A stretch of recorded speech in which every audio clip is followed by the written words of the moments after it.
सिंधु घाटी सभ्यता, जिसे अब तक की खोजे जाने वाली भारत की सबसे प्राचीन सभ्यता माना जाता है। इसका नाम विश्व की 4 सबसे प्राचीन लुप्त सभ्यताओं में भी आता है। इसके विनाश का कारण इतिहासकारों ने जानने की बड़ी कोशिश की और इसी के चलते कई दावे सामने आए। सबसे ज़्यादा जिसे माना जाता है वो ये है कि इस सभ्यता का पतन सिंधु नदी में आई एक भीषण बाढ़ के कारण हुआ।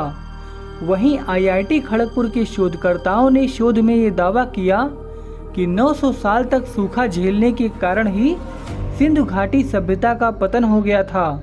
ये 2 ऐसे दावे हैं जिसे सबसे ज़्यादा माना जाता है। लेकिन आज की इस वीडियो में आप सिंधु सभ्यता के पतन का वो कारण जानने वाले हो जिस पर आपको शायद विश्वास नहीं होगा। एक ब्रिटिश रिसर्चर डेविड डेवेनपोर्ट सिंधु सभ्यता के विनाश का असली कारण जानने के लिए उन्होंने यहाँ के बचे खुचे अवशेषों का अध्ययन करना चालू किया। 1977 में वे एक ऐसे आर्कियोलॉजिकल साइट को खोजने में सफल हुए जो मोहनजोदारो में स्थित है।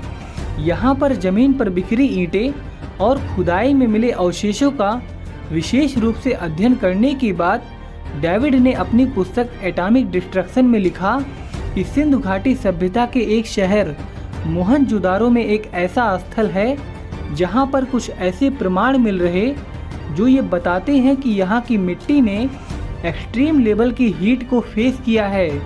मानो यहाँ एक पावरफुल एक्सप्लोजन हुआ था जिसके चलते यहाँ पर बहुत ही लार्ज अमाउंट में हीट प्रोड्यूस हुई और इसी वजह से मोहनजोदारो समेत पूरी सभ्यता का अंत हो गया। इस साइट पर उन्हें विट्रीफाइड मिट्टी के बर्तन मिले, ऐसी ईंटें मिली जो पूरी तरह से पिघल चुकी थी और खुदाई में 43 मानव कंकाल मिले जिसमें रेडियो एक्टिव बिहेवियर को देखा गया। डेवेनपोर्ट ने यह दावा किया कि मोहनजोदारो में जो कुछ मिला वह ठीक वैसा ही था जैसा नागासाकी और हिरोशिमा में एटॉमिक ब्लास्ट के बाद देखा गया था।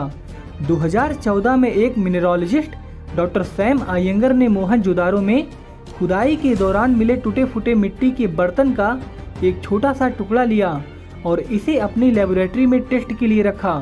सबसे पहले उन्होंने इसका एलिमेंटल एनालिसिस किया और पाया कि मोहनजोदारो की मिट्टी में ज़्यादातर सिलिकॉन और एल्यूमिनियम, कुछ कैल्शियम और पोटेशियम के साथ मौजूद है। डॉक्टर सैम ने सोचा शायद ये एक तरह की मिट्टी है जो प्राकृतिक रूप में ऐसी ही है। फिर उन्होंने इस मिट्टी के बर्तन के टुकड़े को एक्सरे डिफ्रैक्शन टेस्ट से गुजारा। एक्सरे डिफ्रैक्शन एक ऐसा प्रोसेस है जिसमें यह जाना जा सकता है कि कोई मटेरियल कैसे बना है, उसे किस किस प्रोसेस से गुजारा गया है या फिर उस मटेरियल ने कौन कौन से आर्टिफिशियल या फिर नेचुरल कंडीशन को फेस किया है। इस प्रोसेस के बाद डॉक्टर सैम ने पाया कि इस मिट्टी के टुकड़े ने बहुत ही एक्सट्रीम लेवल की हीट को फेस किया है और इसी वजह से इसमें कांच के गुण आ गए हैं। इस मिट्टी का कंपोजिशन ज्वालामुखी वाले इलाकों में पाई जाने वाली मिट्टी के जैसा था। मिट्टी में इस तरह का कंपोजिशन तभी बनता है जब वो 4 से 5,000 डिग्री फ़ारेनहाइट के टेम्परेचर को फेस करे। चूँकि मोहनजोदारो में ज्वालामुखी विस्फोट का कोई संकेत नहीं मिलता या फिर कोई अन्य आपदा जो इस तरह की विशेषताओं की व्याख्या कर सकती हो, जैसे कि मिट्टी का बहुत ही एक्सट्रीम लेवल की हीट को फेस करना, ह्यूमन स्केलेटन में रेडियो एक्टिव बिहेवियर को पाना, मिट्टी के बर्तनों का विट्रीफाइड होना। इस सब को देखते हुए डेवेनपोर्ट और डॉक्टर सैम ने सुझाव दिया कि इस प्राचीन सभ्यता के अंतिम निवासी परमाणु विस्फोट की चपेट में आ गए और इसी वजह से इस प्राचीन विकसित सभ्यता का पूर्ण रूप से पतन हो गया। लेकिन यहाँ हैरान कर देने वाली बात यह है कि परमाणु बम का आविष्कार तो अमेरिकी मूल के वैज्ञानिक रॉबर्ट ओपेनहाइमर ने किया था।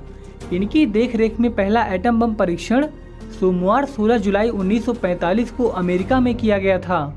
यानी जुलाई 1945 के पहले परमाणु बम जैसा कोई हथियार मौजूद ही नहीं था। तो फिर मोहनजोदारो में कहां से एटॉमिक ब्लास्ट हो गया? क्या उन लोगों ने भी परमाणु बम की खोज कर ली थी या फिर परमाणु बम से मिलता जुलता एक ऐसा हथियार जो हूबहू परमाणु बम की तरह तबाही मचाता हो? क्या सचमुच सिंधु सभ्यता में ऐसे आविष्कार हो गए थे? कई आर्कियोलॉजिस्ट का तो यही कहना है कि हाँ, सिंधु सभ्यता बहुत विकसित थी और उन्होंने परमाणु बम समेत अनगिनत आधुनिक आविष्कारों को जन्म दे दिया था। शायद किसी भीषण युद्ध में परमाणु बम या फिर इसी से मिलते जुलते हथियार के प्रयोग ने इस सभ्यता को पूरी तरह से मिटा दिया। हम उनके द्वारा किए गए आविष्कारों और उनकी बौद्धिक क्षमता का अंदाजा लगा सकते हैं। बेशक हम ये स्पष्ट रूप से जान सकते हैं कि वे कितने विकसित थे अगर हम उनके लेख को पढ़ने में सफल हो गए। आज का आधुनिक विज्ञान सिंधु सभ्यता की लिपि को नहीं समझ पाया है, जिसके चलते काफ़ी बातें रहस्य बनी हैं, जिनमें सबसे बड़ी बात तो यही है कि इस सभ्यता का पतन कैसे हो गया। बेशक इनसे पर्दा उठ सकता है अगर हम एक बार उनकी भाषा को समझने में सफल हो गए। आपको क्या लगता है, क्या सिंधु सभ्यता का पतन सचमुच एक परमाणु विस्फोट के चलते हुआ था? कमेंट करके बताइएगा। और अगर आपको ये वीडियो अच्छी लगी तो प्लीज़ इसे लाइक करें, अपने दोस्तों तक शेयर करें और हमें सब्सक्राइब करें ताकि आगे आने वाली ऐसी ही वीडियोस आपको देखने को मिलती रहे।